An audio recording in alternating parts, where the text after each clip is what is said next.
will say, I do like these new mics because they do give us the option of recording out on your porch. And I love recording out on your porch. I truly do. Yes, I understand that there's a four-wheeler filled with, what, was that 5 kids? It was, I think, at least 4 Yeah, children. at least 4. And this is not a large four-wheeler. This is a small, very small four-wheeler. It was small. Yeah. Did you turn on strong noise reduction, or did you leave it on the basic option? let me check it that might real be fast. It might be worth bumping it up. Say for this one. say something for let's count. podcast Let's count. roll. 1. I think she's 4. No, I don't know, dog. I think There's a lot of legs and arms flying around in there. A lot of little kids. They're all tiny. No, I think it's 5. Yep, because one of them's 5. a baby. There was a tiny one. What? That's awesome. Those kids are living the dream right there, man. They are living the dream, man. Anyway, I want to be them, dude. Honestly, that's kind of what this podcast is going to be about today, a little bit. What? Not really, but kind of sort of. Having kids? No, not having kids. Okay. No, I'm saying like. This is not my fault. It is your fault. I wasn't talking. I said I want to be them. Oh. You're an idiot. My fault. It kind of is still your fault.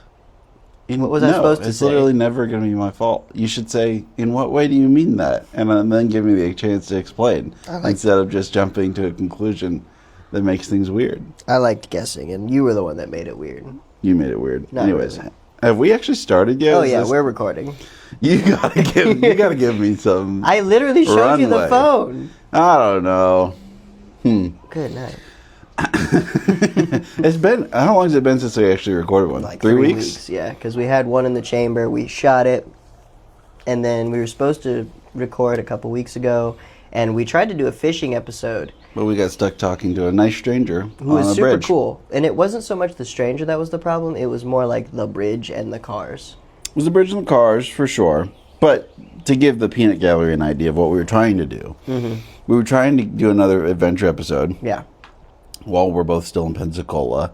And we started recording on the bridge. It was pretty windy. Super windy. It was kind of hard to hear each other a little bit. That's what I had a problem with. There was the car, and then a nice man named Eddie. Super cool. He's very cool. Yeah. He came up, and then I was pretty much talking to him for like 2 hours, and you kind of went and did your own thing. Yeah. But he was showing us how to do stuff, and it was fun. It was awesome. It was It was one of those cool, like, human interactions that you don't get a lot in public. Yeah. I feel like I don't hardly ever talk to people when I'm out and about doing things. No, I agree. I don't. Honestly, the last time I sat and just talked to a stranger, it's been a long time. Yeah.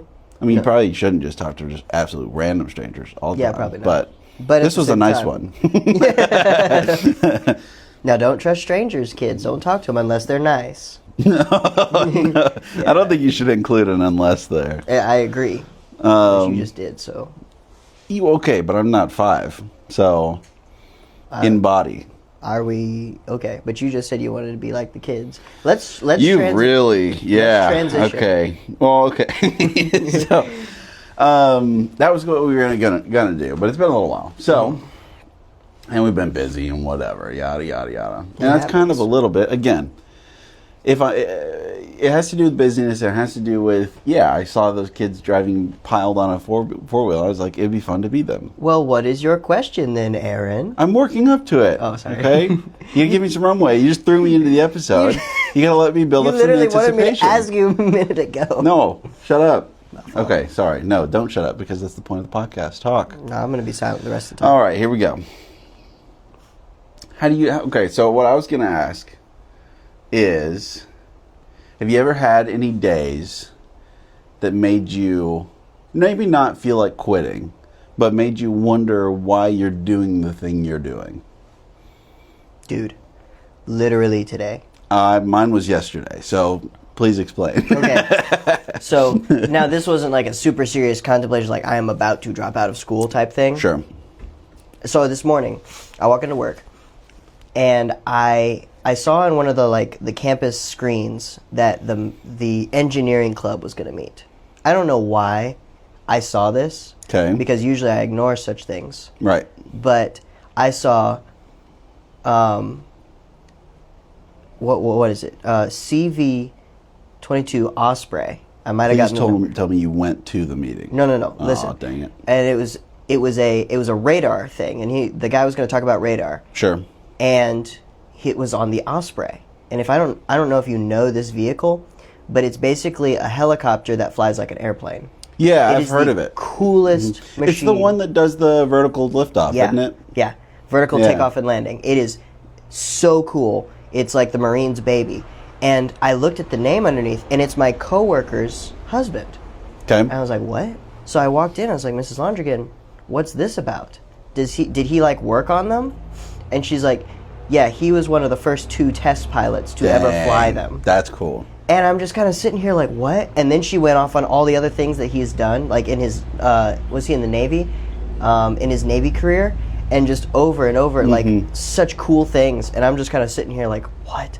And I literally like look at my coworkers. I'm like, you ever just like want to drop everything you're doing and just go accomplish your dreams? Be an Army Ranger. And they laughed and we talked a little bit. But yeah, I mean, I'm sitting here. I'm looking for a job back in town.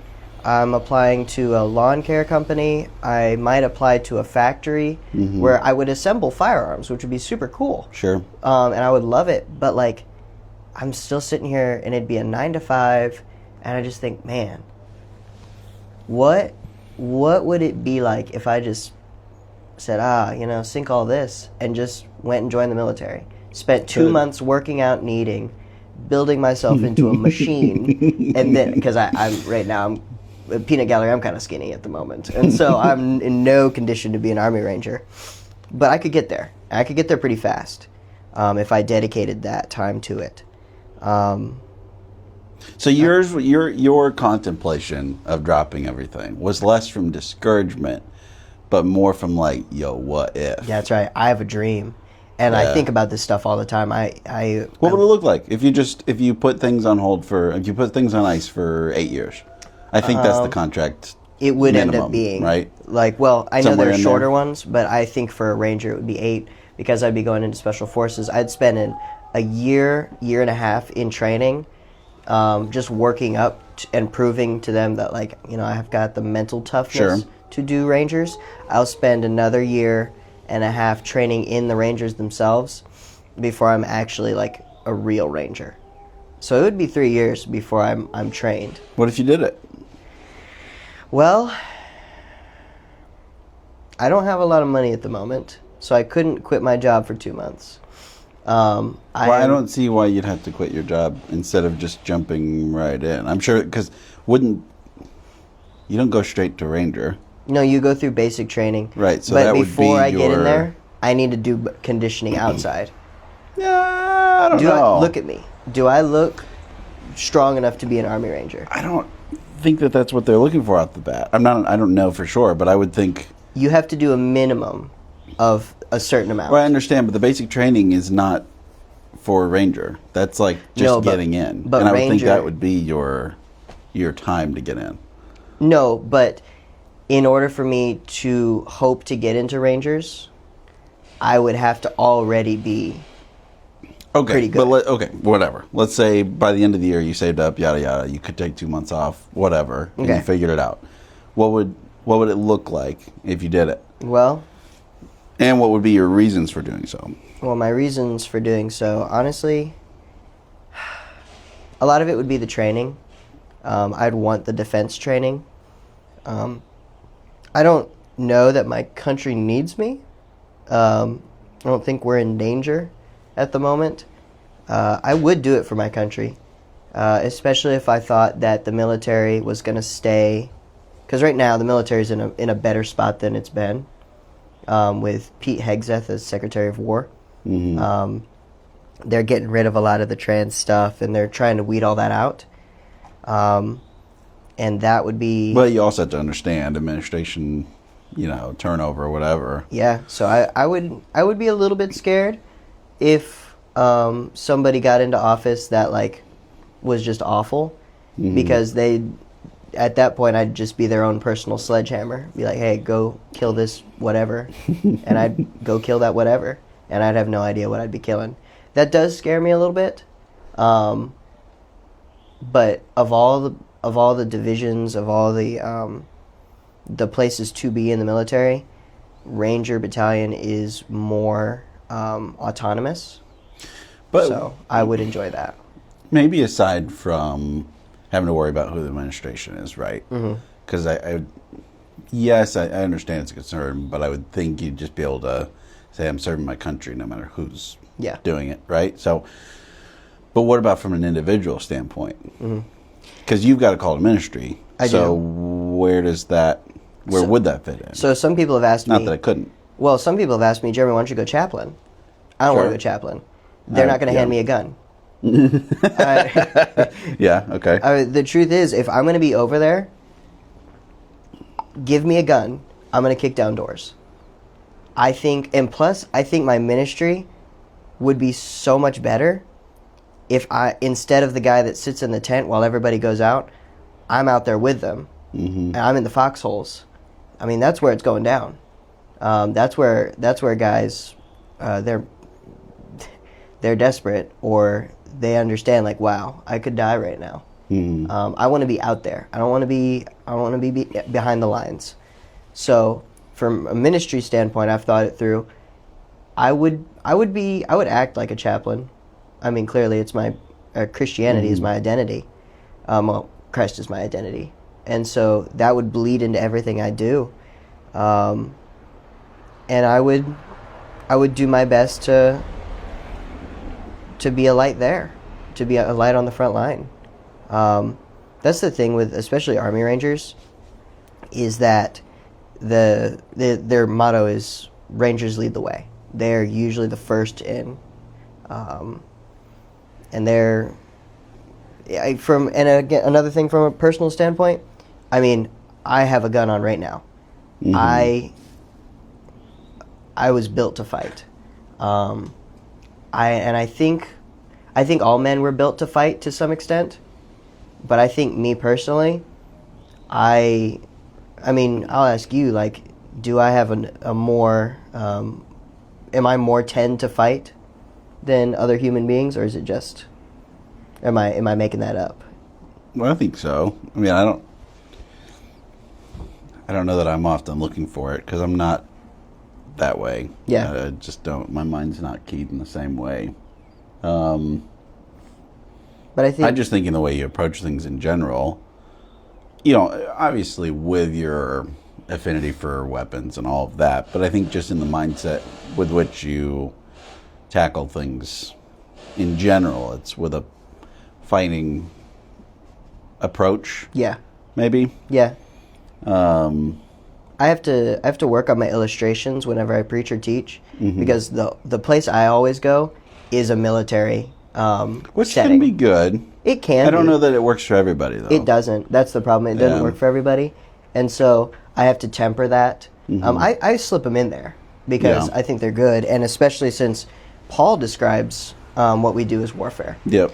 But he doesn't just describe it as warfare. He uses sports. Yeah. Sports. Yeah. I mean, he uses all kinds of things, right? So which is awesome, and so I try and emulate that with illustrations and all that stuff. But so you're maybe going back to the question a little bit. Yeah. Your thoughts of just dropping things aren't burnout or not usually related to that. I have at days, least currently. Yeah, I have days where it's like, wow, this is awful. I just want to. The days that I feel that way, I want to spike my phone into the ground and go hunting. Yeah, that's what I think of when I get burnout. Is that I just don't want to hear anything from devices or from people that are reaching for me. So, well, part of this. Okay, so yesterday was one of those days, but it was very different. Yeah. Than what you're talking about. Yeah, how so? Walk me through this. Most of this was just from church in the evening. Yeah. It was one of those nights where, like, Wednesdays I think it was, well, yeah, Wednesday, so it's midweek.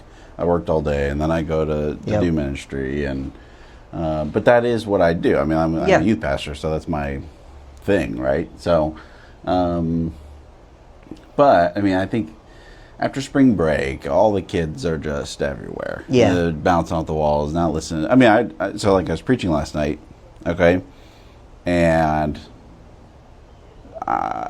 multiple times in the sermon, I could tell. I could have said anything.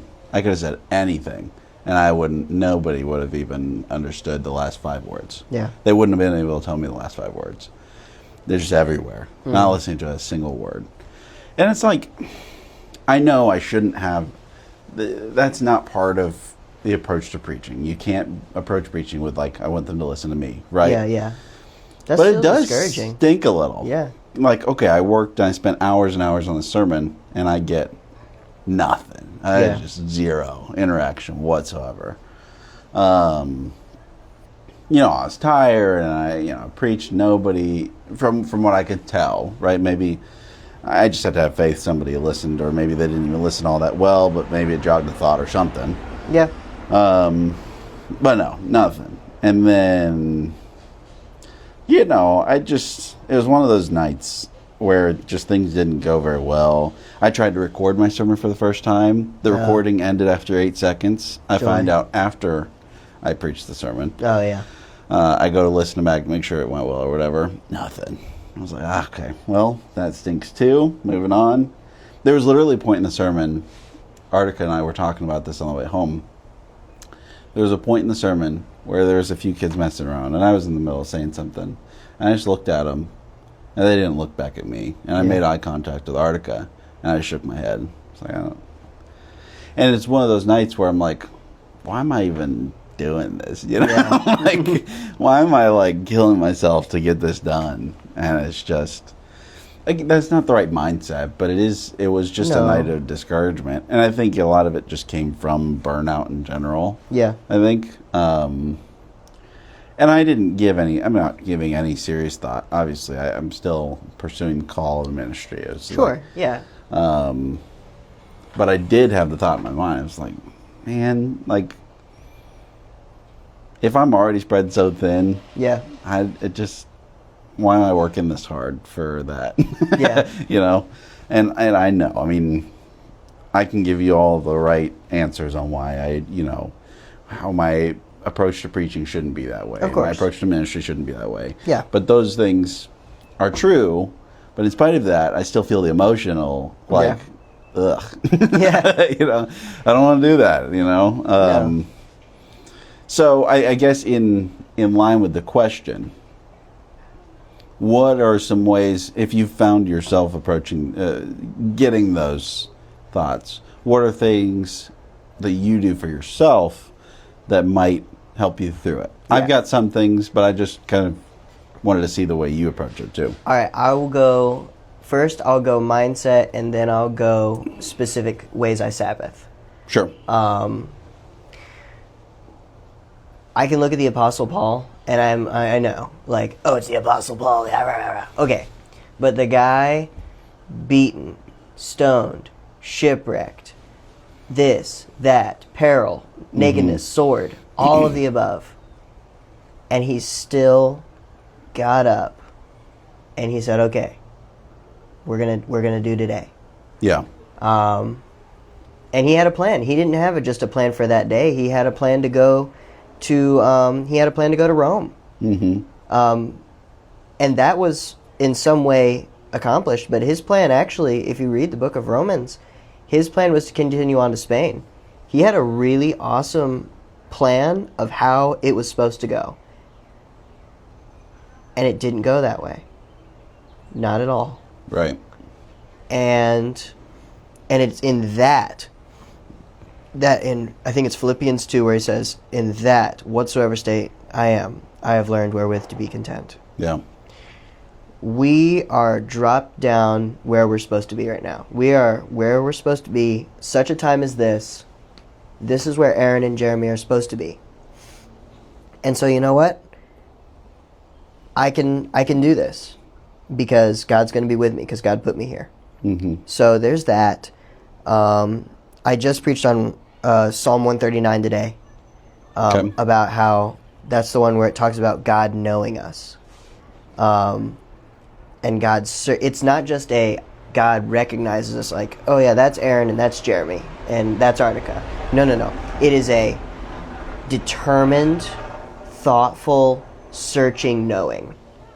It's, I mean, you and I know, I could pick out your neighbor because I've seen him before. Mm-hmm. So I know him.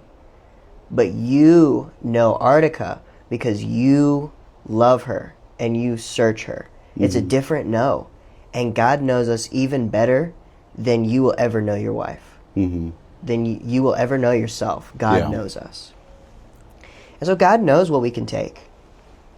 I think that's the beauty of the Psalms. You know, we have two sides of this mindset. We have the objectivity of Paul, that we can and should do this. And then we have the emotional side, which is the Psalms, which is David crying out and saying, God, why have you forsaken me? And then he comes around to reminding himself, oh wait, God, actually, when I make my bed in hell, you are there.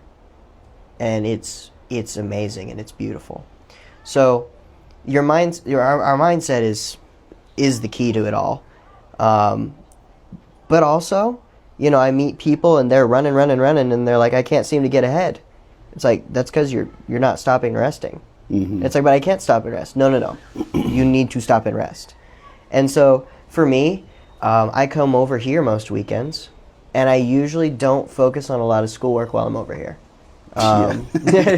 Which I know when we started doing this, it was, hey, I'm going to come over and do schoolwork. I don't know. I think if you added up all the time we spent doing school in the last year and a half on Saturdays, it's awful, atrocious. It's probably one day's worth. But maybe. you know what? I do think that we have accomplished things by doing this. Yeah. I think that when we went fishing, I think we accomplished something there. We weren't, I did listen to a podcast, a theology podcast. It was great, but like, I didn't respond to texts. None of it. Right. I didn't look at it. I was just outside. And so for me, a lot of Sabbath goes to outside. I'm looking at an apartment right now for when I move, and this apartment is right next to an abandoned golf course. Oh, interesting. And that could be cool. I'm sitting around thinking, because I know this golf course, and I'm like, man, that would be awesome. Just a place for me to just walk. Mm-hmm. And just think, talk to God. It's also got a balcony. And so I don't know if this is the apartment, but I think about stuff like that. Because I can be more at peace outside, away from all the distractions, all the things that are vibrating. Sometimes I'll straight up just leave my phone, like, in my room and go. Yeah. And I think taking a Sabbath, I think a lot of people, I think the normal understanding of that is to say, okay, I need to take the day off, right? Mm-hmm. But I think there's something to, and I actually just listened to a podcast on this. It's this older guy who did ministry for a long time, and I think now he just lives out in the country and does his thing. It's kind of awesome. Yeah. But he's like, you have to think about Sabbath as like a mental fast. Yeah. A little bit. And even if it's only 30, 45 minutes, maybe you just take a 15-minute longer shower and you're just there. I'll do that. Absolutely. Just ways that you can get your brain off the treadmill of the day. Yeah. And just cool your engine down a little bit. Yeah. And just think. Yeah. Right? Absolutely. Let my mind wander. Because you build up this queue during the day of things that just kind of can build. Not even just during the day, over weeks and months if you don't take the time to do it. Yep. Journaling really helps me with that. Yeah. Yeah. And so just taking that time, whether it's journaling, just grabbing a few minutes by yourself to think through things for sure. And that's, I don't know. I've been thinking about that today. It's like, I really don't do a lot of that. Yeah. Even when with my downtime, I usually fill it with something. Yeah. I don't let it be true downtime. Yeah. Usually I'll throw on a sports game or, play some video games or read a book or something. Which can be restful. It can be. He even said, he's like, sometimes if your day is just jam-packed full and you have that day after day, he's like, he said, because, he comes from a ministry background and a lot of the people that listen to his stuff are Christians. And he's like, man, this is going to be a spicy take. You're not going to like this one. He's like, there's even a time where you need a Sabbath and you don't fill that time with scripture study, Bible study. You just sit there and you just do nothing. like there's a time where, and I think Ecclesiastes speaks to this too. There's a time where for rest, and that's true rest, and not even if you're trying to fill that rest time with something that's good. Yeah. Like sitting down and reading a book, talking to your wife. Yeah. Even those things can take away from really just crashing a little bit and just letting things go. I think about when I have a family. I mean, you're on your way, man. I mean, y'all are going to have kids in a couple years, and you are not going to be able to get a quiet moment. And I think about this. And I think about when we're not going to be able to get a quiet moment. And I think it will be a part of my weekly routine to ask for 30 minutes where I can be with nobody. Well, you hear about people who will, obviously I work at home, but people who go to the office or wherever, right? And they drive home and maybe they do it in the driveway. Yeah. There's 15 minutes before they walk inside, or they stop somewhere, and just chill in the car for a few minutes before finishing the drive home. Yep. That sort of thing. I feel like there'd be some people that would say, "Oh no, you gotta be with your family and yada yada." And I listen, I'm all for being with your family. Like I am very for that. I think that there's a big problem with absentee dads that just sit down and watch sports when they get home. Okay, I really think there's a problem, but I do think that humans just need a moment to let their minds run. Because that's what I usually do. When I have a down moment, when I'll turn the music off in the car. Because that's the thing, you have to turn off the music too. Yep. Take away all the noise and just think. And it's not about anything specific, and that's what it needs to be. I can't be like, oh, but I got to think about this. That's not rest. That's not rest. So we've talked about that a little bit with like routines. Like sometimes your solitude times in the morning. It doesn't have to be in the evening after the day, right? No. It can be in the morning to start it off and things like that. But all that from a night of like, why am I even doing this? And I've been thinking of things I need to change. Maybe I need to change my approach. Maybe I need to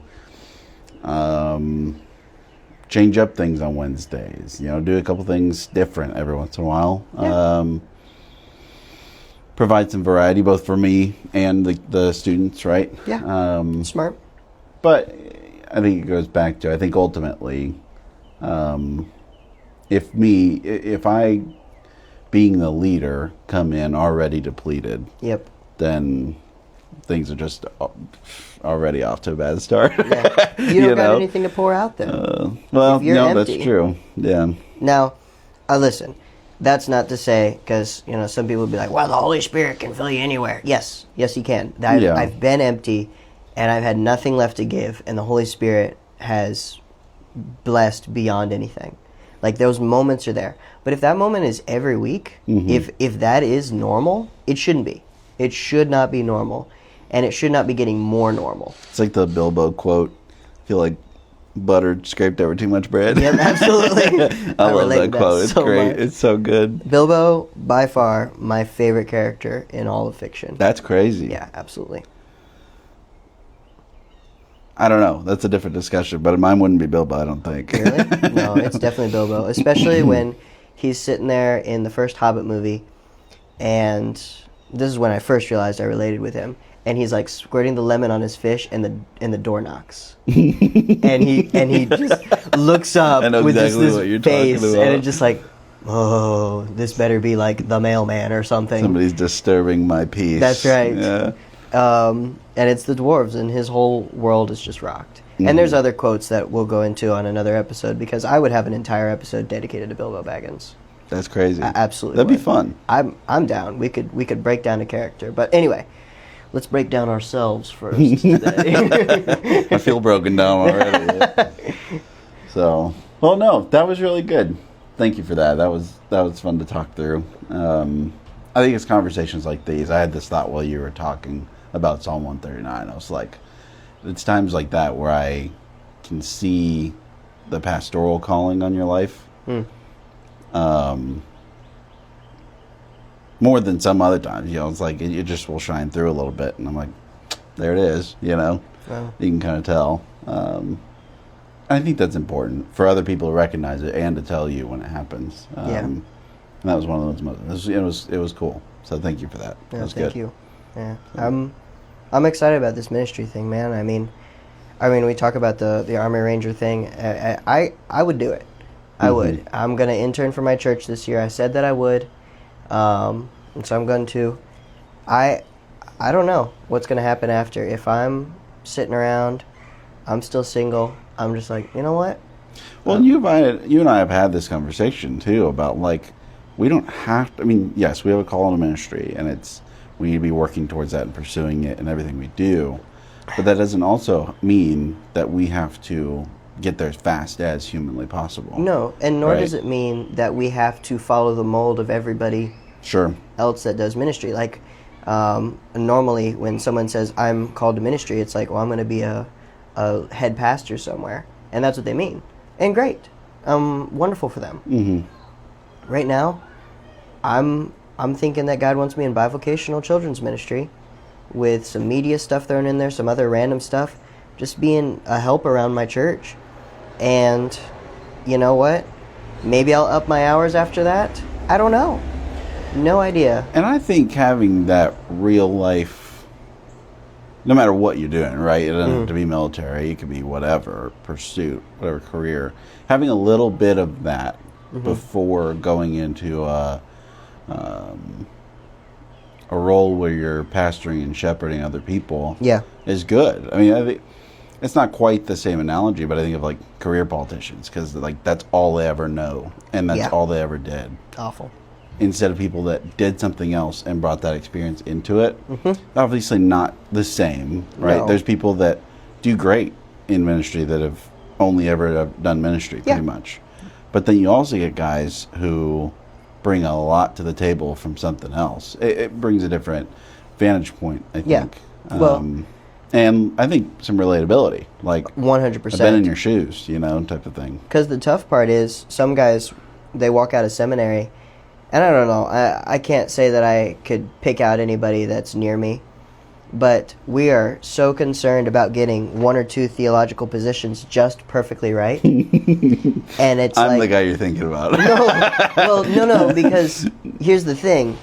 We will sacrifice everything else for it. And it's like, so how does this relate to Jeff, who's, a welder? Yeah. And it's like, well, Jeff needs to have, this figured out about Calvinism. And it's like, no, he doesn't, first off. So it doesn't really matter. Like, it is a tertiary issue, most of this stuff. And our theology, I think, is flawed when we say, well, I read the Bible this way, so it has to be this. You need to compare the Bible to what's going on in real life. Yeah. I'm sorry.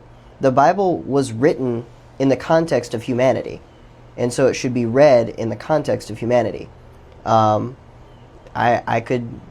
sure that some people could throw rocks at me right now because I'm not solo scriptura, I'm sola scriptura. Okay, like the Bible is the ultimate authority, but if what we think the Bible says doesn't line up with what's happening in real life, okay, Jesus didn't live in a vacuum. Jesus didn't write us a book for a vacuum. I